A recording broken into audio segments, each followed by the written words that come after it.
Good morning everyone. Welcome to PW only IAS. दोस्तों, बात करें अगर हम द हिंदू के फ्रंट पेज की, तो यहाँ पर आपको नोटिस करने को मिलेगा कि जो हमारी मुख्य मिनिस्ट्रीज हैं उनका एलोकेशन हमें यहाँ पे देखने को मिल जाएगा। और यहाँ पर ना जो मेन मिनिस्ट्रीज हैं उनके अंदर कोई खास बदलाव देखने को मिला नहीं है। जैसे फॉर एग्जांपल, पहले अगर मैं बात करूं तो डिफेंस मिनिस्टर राजनाथ सिंह थे, वही कंटिन्यू कर रहे हैं। Amit Shah ji home affairs minister हैं and cooperation minister. Nitin Gadkari ji road transport and highways. इसके अलावा अगर मैं बात करूं जो फाइनेंस मिनिस्टर हैं Nirmala Sitharaman ji and doctor S Jaishankar external affairs minister. ये पहले भी यही थे एंड अभी भी यही कंटिन्यू कर रहे हैं। बाकी और भी देख पाओगे आप यहाँ पे, पीयूष गोयल जी पहले कॉमर्स एंड इंडस्ट्री मिनिस्टर थे, अभी वही हैं। इसके अलावा धर्मेंद्र प्रधान जी एजुकेशन मिनिस्टर। इसके अलावा जो एक इंपॉर्टेंट चेंज है यहाँ पे आया ना, वो है जेपी नड्डा जी के बारे में। वो नए आपके हेल्थ मिनिस्टर बनने जा रहे हैं। इसके अलावा एक बहुत इंपॉर्टेंट चीज, शिवराज सिंह चौहान जी वो मिनिस्टर ऑफ एग्रीकल्चर यहाँ पे बन रहे हैं। ठीक है, तो ये पूरी लिस्ट आपके सामने है। मैंने कुछ कुछ जो मुख्य मिनिस्ट्रीज थे उनका आपको बता दिया है, बाकी सबका आइडिया आप यहाँ पे देख पाओगे। दोस्तों, स्टार्ट करते हैं डिस्कशन। डेट है आज की 11 जून 2024 एंड आप सभी का स्वागत है आज के प्रीलिम बूस्टर न्यूज डिस्कशन के अंदर। पहला जो टॉपिक हम डिस्कस करेंगे ना, वो कैबिनेट कमेटीज के बारे में ही है। देखो, मैंने आप लोगों को कल समझाया था कि काउंसिल ऑफ मिनिस्टर्स क्या होते हैं, कैसे उसके अंदर आपको कैबिनेट मिनिस्टर्स भी देखने को मिल जाएंगे, आपको मिनिस्टर ऑफ स्टेट्स भी देखने को मिल जाएंगे and minister of states independent charge भी आपको देखने को मिल जाते हैं। ठीक है, पर कई बार पता क्या होता है, आपने कैबिनेट बोल तो दिया, बाकी चीज़ें काउंसिल ऑफ मिनिस्टर्स भी बोल दिया, पर कई बार क्या होता है आपस में अच्छी डिस्कशन करने के लिए हमारे पास कैबिनेट कमेटीज हो सकती हैं, जहां पर ना मिलजुल कर अच्छे से हम कैबिनेट का जो वर्कलोड है उसको मैनेज करने की कोशिश करते हैं। एक अच्छी कोऑर्डिनेशन आपस में होती है, राइट, एंड पॉलिसी मैटर्स के ऊपर अच्छे से डिस्कशन हो सकती है। इसकी वजह से बनाया जाता है किसको, कैबिनेट कमेटीज को। अब आपको ध्यान पता क्या रखना है, ध्यान ये रखना है कि हमारे संविधान में कहीं पर भी कैबिनेट कमेटी का जिक्र नहीं है। ध्यान से सुनो, कैबिनेट वर्ड यूज हुआ है, इसमें कोई डाउट की बात नहीं है। हालांकि जब संविधान लिखा गया तो कैबिनेट वर्ड भी नहीं था, बट बाद में 44th अमेंडमेंट के अंदर जब लिखा गया ना कि इमरजेंसी लगाने के लिए return advice of the cabinet चाहिए होता है, तो कैबिनेट वर्ड तो आ गया, पर कैबिनेट कमेटी चीज ऐसा संविधान के अंदर जिक्र नहीं है। तो आप पूछेंगे सर फिर कैबिनेट कमेटी बना कैसे दी। देखो, दरअसल में ना आर्टिकल 77 है हमारे संविधान का, वहां पर ना प्रेसिडेंट के पास अथॉरिटी होती है कि वो रूल्स बना पाए for the smooth conduct of union government and कैसे इनको वर्क को मिनिस्टर्स में डिस्ट्रीब्यूट करना है। इसके हिसाब से यहाँ पे दो सेट्स ऑफ रूल्स हमें देखने को मिल जाएंगे। एक है आपका एलोकेशन ऑफ बिजनेस रूल, दूसरा आपका ट्रांजैक्शन ऑफ बिजनेस रूल। पहला एलोकेशन वाला कहता है कि कैसे आपके सब्जेक्ट डिस्ट्रीब्यूट होंगे बिटवीन वेरियस मिनिस्ट्रीज, और ट्रांजैक्शन ऑफ बिजनेस रूल बताता है कि कैसे आपको मिनिस्ट्रीज को हैंडल करना है, एंड इसी के माध्यम से आपको कैबिनेट कमेटी का फॉर्मेशन देखने को मिल जाएगा। तो very very important point is कि cabinet committees are what, these are extra constitutional bodies, ये कॉन्स्टिट्यूशन के अंदर स्पेसिफाइड नहीं है। चलो ठीक है, अब इनको ना प्रधानमंत्री जी अपनी सहूलियत के हिसाब से बना सकते हैं या हटा सकते हैं। जैसे फॉर एग्जांपल, पहले देश में ना 6 कैबिनेट कमेटीज हुआ करती थी, बट प्रधानमंत्री मोदी जी ने बोला नहीं, हम 2 इसमें और ऐड कर देंगे, तो आज के समय आपको 8 कैबिनेट कमेटीज देखने को मिल जाएंगी। तो समय समय के ऊपर उनके क्या मेंबर्स होंगे, क्या चीज़ें होंगी, कैसे उनका कॉम्पोजिशन होगा, क्या नाम होगा उनका, ये सारी चीज़ें आपके प्रधानमंत्री जी ही यहाँ पे डिसाइड करते हैं। संविधान में कहीं पर भी इनका यहाँ पे मेंशन आपको नहीं देखने को मिलता। रूल्स ऑफ बिजनेस के माध्यम से इनको एस्टेब्लिश यहाँ पे किया जाता है। काम इनका यही होता है कि कैबिनेट का वर्कलोड को थोड़ा सा मैनेज कर पाएं, plus at the same time आपस में मिलकर पॉलिसी मैटर्स के ऊपर डिबेट एंड डिस्कशन हो पाए। These are some of the focus area. अब 2 तरह की आपको कैबिनेट कमेटीज देखने को मिलती हैं। एक होती है स्टैंडिंग। स्टैंडिंग का अर्थ होता है आपकी जो परमानेंट वाली कमेटीज होती हैं। एड हॉक होती हैं जो किसी पर्टिकुलर पर्पस के लिए बनाई जाती हैं। जैसे वो पर्पस खत्म हुआ तो कमेटी हट गई। तो जो मैं 8 की बात कर रहा था ना, वो दरअसल में 8 आपकी स्टैंडिंग कमेटीज आपको देखने को मिल जाती हैं। कितने मेंबर हो सकते हैं, देखो कितने मर्जी हो सकते हैं, जनरली 3 से 8 मेंबर्स होते हैं इनमें, पर 2 भी हो सकते हैं, उससे ज्यादा भी हो सकते हैं। That is up to prime minister to decide. एक इंपॉर्टेंट पॉइंट जो आपको बिल्कुल भी मिस नहीं करना है, दैट इज दिस स्टेटमेंट। देखो, इनका नाम भले ही कैबिनेट कमेटी है, पर ऐसा नहीं है कि सिर्फ और सिर्फ कैबिनेट मिनिस्टर इसका पार्ट होंगे, नहीं। आपके नॉन कैबिनेट अगर मिनिस्टर्स है ना, तो वो भी यहां पर इसका पार्ट हो सकते हैं। Very very important point. ठीक है, इसके अलावा और सीनियर मिनिस्टर्स इसका पार्ट हो सकते हैं। बाकी देखो, होता पता क्या है, जैसे आज के समय में आपको थोड़ा बताता हूं, देश में आपको आज के समय टोटल 8 कैबिनेट कमेटीज देखने को मिल जाएंगी। मैं आपको एक एक करके समझाता हूँ थोड़ा। जैसे फॉर एग्जांपल एक है आपकी cabinet committee on political affairs, ये हमारे प्रधानमंत्री जी ही हेड करते हैं। यहाँ पर जो भी आपके सेंटर स्टेट रिलेशनशिप होते हैं, उनके जो भी इश्यूज होते हैं उनको एड्रेस करने की यहाँ पे कोशिश करी जाती है। उसके अलावा cabinet committee on economic affairs, ये भी प्रधानमंत्री जी के द्वारा ही इसको हेड किया जाता है। तो कुछ बड़े पॉलिसी लेवल डिसीजन होते हैं इकोनॉमी के रिगार्डिंग, वो यहाँ पे देखे जाते हैं। जैसे फॉर एग्जाम्पल जो फॉरेन इन्वेस्टमेंट आती है ना, कई बार अगर मान लो इन्वेस्टमेंट है कोई 1000 करोड़ से ज़्यादा वाली, तो उन प्रपोजल्स को कंसिडर आपकी cabinet committee on economic affairs के द्वारा ही किया जाता है। आप लोगों को जब मैं एमएसपी पढ़ाता हूँ, तो एमएसपी के अंदर मैं कई बार डिस्कस करता हूँ कि इसको रिकमेंड तो आपका commission on agriculture cost and prices करता है, पर इसका फाइनल अप्रूवल कौन देता है? Cabinet committee on economic affairs. तो इसी की यहाँ पे बात हो रही है, सीसीईए की। प्रधानमंत्री जी ही इसको हेड करते हैं। इसके अलावा अपॉइंटमेंट कमेटी होती है जिसको प्रधानमंत्री जी हेड करते हैं। तो चाहे आपके top military position, air and army command के चीफ और जो इसका की डिफेंस पोजीशन होती है, उनकी appointment cabinet committee of appointment committee के द्वारा यहाँ पे करी जाती है। इसके अलावा कैबिनेट कमेटी ऑन सिक्योरिटी, ये भी प्रधानमंत्री जी ही हेड करते हैं। ये कोई लॉ एंड ऑर्डर का मुद्दा हो गया, इंटरनल सिक्योरिटी, फॉरेन अफेयर्स वाले पॉलिसी मैटर्स, उनको देखा जाता है। कोई डिफेंस एक्सपेंडिचर हो 1000 करोड़ से ज़्यादा, उनको यहाँ पे कंसिडर यही कमेटी करती है। इसके अलावा cabinet committee on parliamentary affairs, right. अब ये पार्लियामेंट्री अफेयर्स मतलब पार्लियामेंट में जो भी शेड्यूल वगैरह होगा, कैसे कैसे उसमें क्या क्या बिल्स का चर्चा होगी, वो सब चीज़ें cabinet committee on parliamentary affairs देखता है। कैबिनेट कमेटी ऑन अकोमोडेशन, ये आपके जो भी नॉन एलिजिबल पर्सन होते हैं उनको क्या एलोकेशन होना है, कहाँ पे अलॉटमेंट होना है, रेंट वगैरह उनसे क्या लिया जाएगा, ये सब चीज़ें उनके द्वारा देखी जाती है। Cabinet committee on investment and growth, ये नई कमेटी बनी थी, ठीक है ना, ताकि इन्वेस्टमेंट को और हम एक बूस्ट कर पाएं। एंड एक और जो नई कमेटी बनी थी that was cabinet committee on employment and skill development, की लोगों के अंदर कैसे एम्प्लॉयबिलिटी एंड स्किल डेवलपमेंट किया जा पाए। अब इंपॉर्टेंट बात जो आपको बिल्कुल नहीं भूलनी, कि देखो जितनी भी कमेटीज हैं वो सारी आपके प्रधानमंत्री जी हेड करते हैं, एक्सेप्ट 2 कमेटीज। कौन सी 2 कमेटीज? देखो जो cabinet committee on parliamentary affairs है ना, इसको हेड करते हैं आपके डिफेंस मिनिस्टर। ये आज के समय ऐसा है, फ्यूचर में चेंज भी हो सकता है। और कैबिनेट कमेटी ऑन अकोमोडेशन को हेड किया जाता है आपके होम मिनिस्टर के द्वारा। तो ये 2 कमेटीज का अलग से हेड अलग है, और बाकी जो 6 कमेटीज बची उनको प्रधानमंत्री जी ही हेड करते हैं। तो these were some of the points जो आपको पता होने चाहिए। आई होप आपको कैबिनेट कमेटी वाला टॉपिक बहुत अच्छे से समझ आ गया होगा। अगला जो हम टॉपिक डिस्कस करेंगे वो है यूनाइटेड नेशन सिक्योरिटी काउंसिल की नॉन परमानेंट मेंबर्स के इलेक्शंस के रिगार्डिंग। देखो यूनाइटेड नेशन सिक्योरिटी काउंसिल आप जानते होंगे, इसमें आपको 15 मेंबर्स देखने को मिलते हैं, जिसमें से 5 तो आपके परमानेंट हो गया एंड 10 आपके टेम्परेरी होते हैं जिनको इलेक्ट किया जाता है। अब ये जो इलेक्ट किए जाते हैं ना, देखो 5 तो पहले आप जानते होंगे, यूएस, चाइना, यूके, रशिया और फ्रांस, ये 5 तो परमानेंट है। अब जो 10 नॉन परमानेंट है ना, उनके अंदर 5 सीट्स आती हैं आपकी एशिया और अफ्रीका से, आपके 1 सीट आती है ईस्टर्न यूरोप से, 2 सीट आती हैं वेस्टर्न यूरोप से, एंड बाकी की 2 सीट्स आती हैं Latin America and Caribbean state से। तो इस तरह से बाकी की जो टोटल 10 का कॉम्पोजिशन इस तरह से होता है। अब आप पूछेंगे सर 10 हैं यहाँ पे, ठीक है, नॉन परमानेंट, बिल्कुल ठीक बात है। और इनका जो टेन्योर जिसके लिए इलेक्ट किए जाते हैं वो होता है 2 साल का, ठीक है। तो एक्चुअली में होता क्या ना, हर साल इलेक्शन होते हैं, हर साल ना 5 नए देशों को चुना जाता है। जैसे इस साल 5 नए देश कौन से होंगे? Pakistan, Somalia, Denmark, Greece and Panama. ये 2025 से इनका टेन्योर स्टार्ट होगा, यानी कि 2025 और 2026, ये 2 साल तक इनका टेन्योर रहेगा। इसी तरह अगले साल 5 देशों को चुन लिया जाएगा। तो यानी कि एक टाइम के ऊपर आपको 10 नॉन परमानेंट मेंबर्स आपको देखने को मिल जाएंगे। अब आपके दिमाग में आएगा कि ये चूज कैसे किए जाते हैं। देखो इसके लिए इलेक्शन होता है सीक्रेट बैलेट के माध्यम से, जिनको भी 2/3 मेजोरिटी चाहिए होती है अकॉर्डिंगली इलेक्ट होने के लिए। इंपॉर्टेंट बात आपको ध्यान में रखनी है कि there are no such nominations involve in this particular thing. एक इंपॉर्टेंट चीज और, जो मेंबर रिटायर हो रहा है वो उसी टाइम इमीडिएट री इलेक्शन के लिए खड़ा नहीं हो सकता। बाद में हो सकता है, पर इमीडिएटली कि जैसे उसका टेन्योर खत्म हुआ ऐसा नहीं हो सकता। जैसे मैं आपको आइडिया देता हूँ, जैसे पाकिस्तान का टेन्योर 2025-26 का होगा, तो ऐसा नहीं हो सकता कि 2026 2027-28 के लिए पाकिस्तान फिर से खड़ा हो जाए, नहीं, इस पर्टिकुलर टेन्योर के लिए नहीं खड़ा हो पाएगा, क्योंकि ये इमीडिएट री इलेक्शन हो जाएगा, जो कि अलाउड यहाँ पे नहीं है।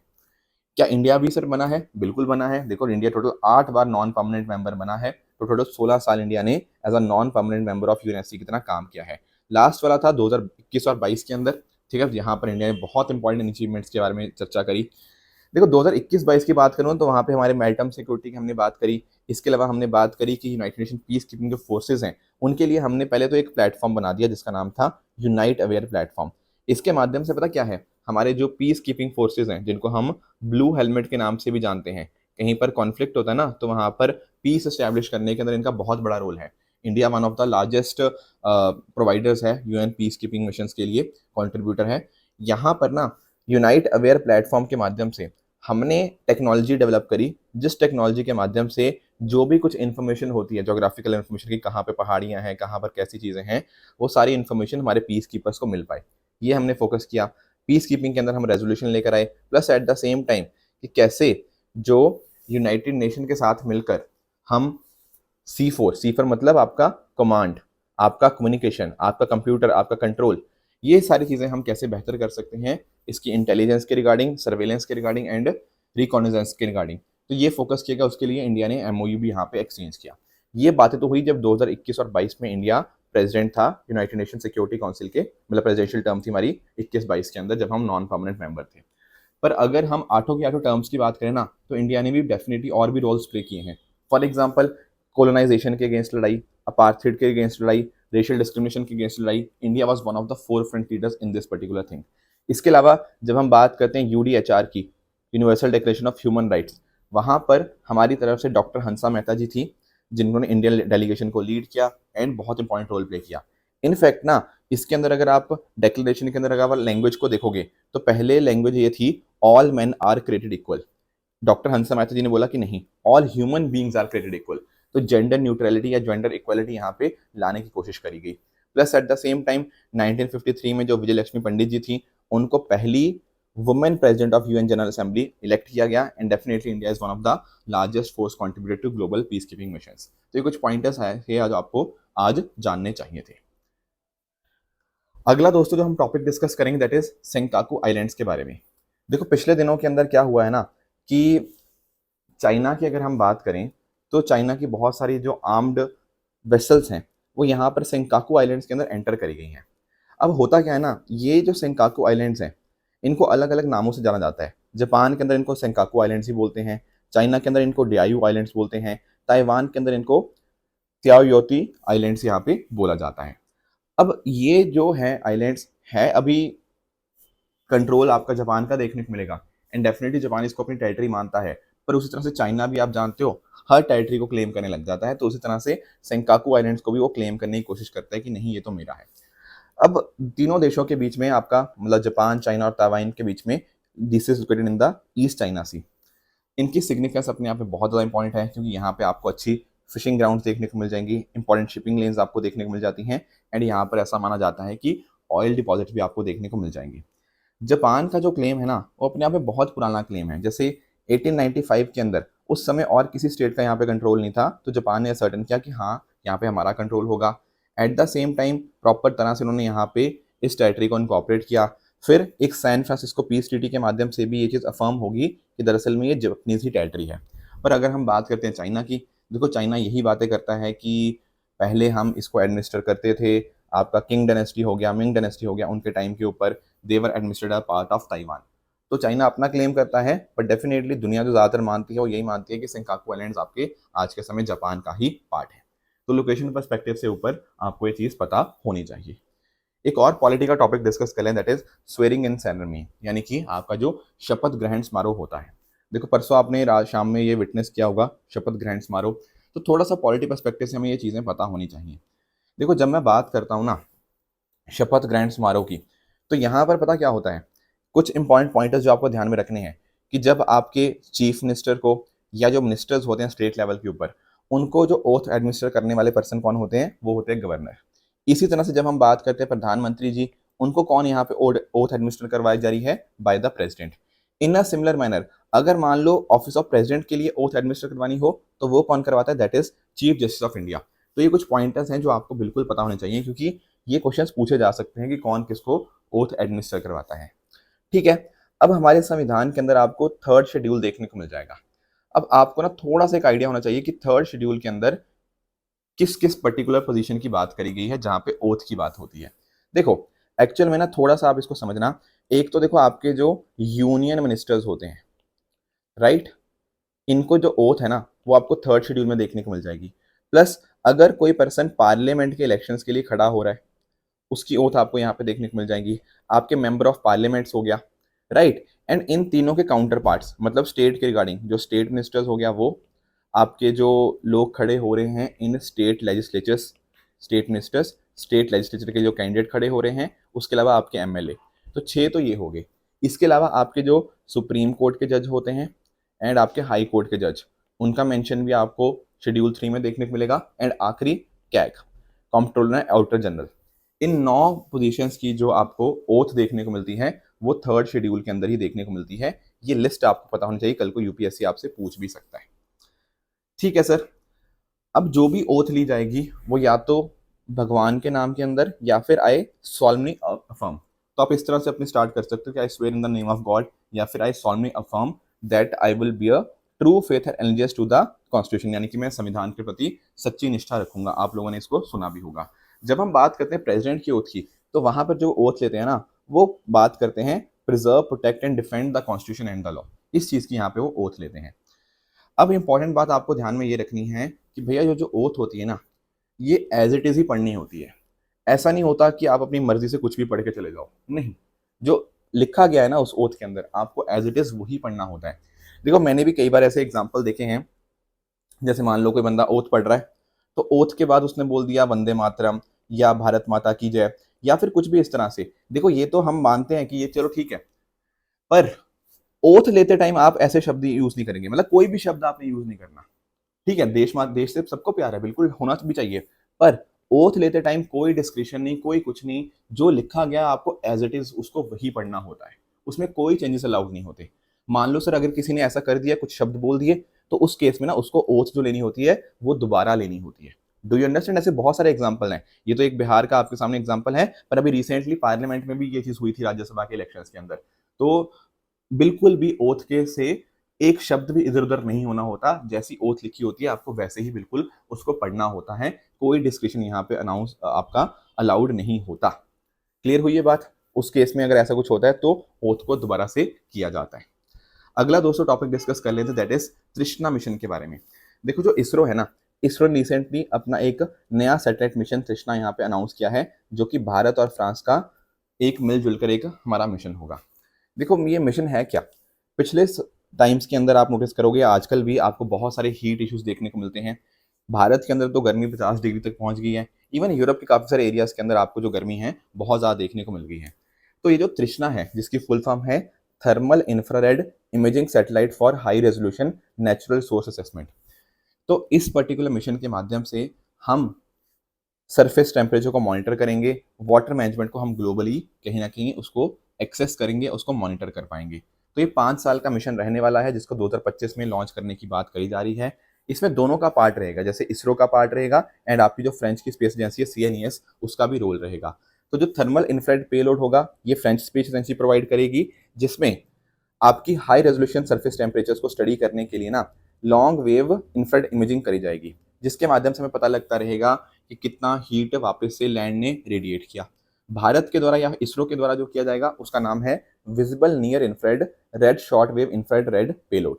ये पेलोड इसरो डेवलप करेगा एंड यहाँ पर ना ये रिफ्लेक्टिविटी या एल्बिडो को मैप करेगा। कहने का अर्थ क्या कि मान लो कितनी लाइट आ रही है, ठीक है ना, और उसका कितना फ्रैक्शन आपका रिफ्लेक्ट हो रहा है। आप कोई बार नोटिस करते हो ना, जैसे मान लो स्नो है, अब स्नो के कितना रिफ्लेक्ट होता है या फिर एक ब्लैक बॉडी से कितना रिफ्लेक्ट होता है, उसी चीज को हम एल्बिडो बोल देते हैं। समझ पाए इस चीज को? तो ये कुछ पॉइंटर्स थे जो आपको पता होने चाहिए थे। इससे यही चीजें हैं, हमें प्रॉपर वाटर के बारे में डेटा पता रहेगा, वाटर की प्रेजेंस कैसी है, ग्लेशियल मेल्ट हो रहे हैं या नहीं हो रहे, कितनी तेजी से हो रहे हैं, क्लाइमेट को मॉनिटर करना, राइट। इसके साथ ही साथ आपके एरोसोल्स को स्टडी करेगा, वाटर वेपर को, क्लाउड कवर को। नई नई हम पॉलिसीज बना पाते हैं वाटर के रिगार्डिंग, आपके हीट के रिगार्डिंग हम कहीं ना कहीं चीज़ें बना पाएंगे। तो ये सारी चीज़ें में हमारी हेल्प करने जा रहा है आपका ये जो तृष्णा मिशन। इसके अलावा इंटरनेशनली ग्लोबली भी हेल्प करेगा, क्योंकि आप नोटिस करो हमारा जो सस्टेनेबल डेवलपमेंट गोल 6 है, वहाँ बात होती है किसकी? वाटर स्कार्सिटी और मैनेजमेंट की। SG13 वो क्लाइमेट एक्शन की बात करता है, तो उनके अंदर भी कॉन्ट्रीब्यूट कर रहा है। एंड दुनिया भर के नेशंस भी यहाँ पे हमारे कॉपरेशन यहाँ पे कर पाएंगे एंड अकॉर्डिंगली उनको भी हम यहाँ पे डेटा प्रोवाइड कर पाएंगे, ताकि अच्छे से ये काम दुनिया भर में हो पाए। अगला दोस्तों हमारा टॉपिक जो मैंने कल आपको होमवर्क पूछा था, बेन गुरियन के ऐलान के बारे में। काफ़ी बच्चों ने इसका सही जवाब भी दिया है, थोड़ा इसको देखने की कोशिश करते हैं। देखो आप लोगों ने ना सुएज कनाल के बारे में जरूर सुना होगा, पक्का ही पक्का आप लोगों ने सुना होगा। जैसे फॉर एग्जांपल यहाँ से ऐसे रेड सी से मूव होते हुए गल्फ ऑफ सुएज के माध्यम से आप सुएज कनाल को यूज करते हुए मेडिटेरियन सी तक पहुंच जाते हो, ठीक है। पर एक ना यहाँ पर इसराइल ना एक और रूट भी प्रपोज करता है। जैसे यहाँ पे नोटिस करना, यहाँ तक तो आ गया आप रेड सी के अंदर, यहाँ से आप मूव करें गल्फ ऑफ अकाबा की तरफ, एंड यहाँ पर ना फिर आप बेन गुरियन कनाल के माध्यम से आप मेडिटेरियन सी तक पहुंच गए। तो यानी कि ना थोड़ा सा ऐसे रास्ता हुआ और यहाँ तक आप पहुंच सकते हो। यही इसराइल के द्वारा ना जो सोचा जा रहा है as an alternative route to Suez canal, इसी को हम बेन गुरियन कनाल बोलते हैं। आप पूछेंगे सर ये नाम कैसे आया? देखो इसराइल के फाउंडर थे डेविड बेन गुरियन, उन्हीं के नाम के ऊपर ये प्रोजेक्ट का नाम रखा गया है। ऐसा बोला जाता है कि इसको अंदर टोटल $100 बिलियन से भी ज़्यादा के खर्चा आएगा, कैसे आप गल्फ ऑफ गागा के माध्यम से वहां तक पहुंच पाओगे। अब जब हम बात करते हैं सुएज कनाल की, देखो यार अपने आप में बहुत ही ट्रैफिक वाला ये रूट रहता है, बहुत ज़्यादा यहाँ पे आपको कई बार नोटिस करने को मिला है, कई बार शिप्स वगैरह भी यहाँ पे फंस जाती हैं, तो वो कुछ इश्यूज भी हमें यहाँ पे देखने को मिलते हैं। दुनिया भर का 13% जो ग्लोबल शिपिंग है वो इसको कॉन्स्टिट्यूट करता है। Plus at the same time जब ये सुएज कनाल बना 1869 के अंदर, तो मेडिटेरियन और रेड सी को इसने कनेक्ट किया, एंड यूरोप और एशिया का जो रास्ता था उसको लगभग 41% कम कर दिया, जैसे लंदन से बॉम्बे का जो रास्ता था, ठीक है ना।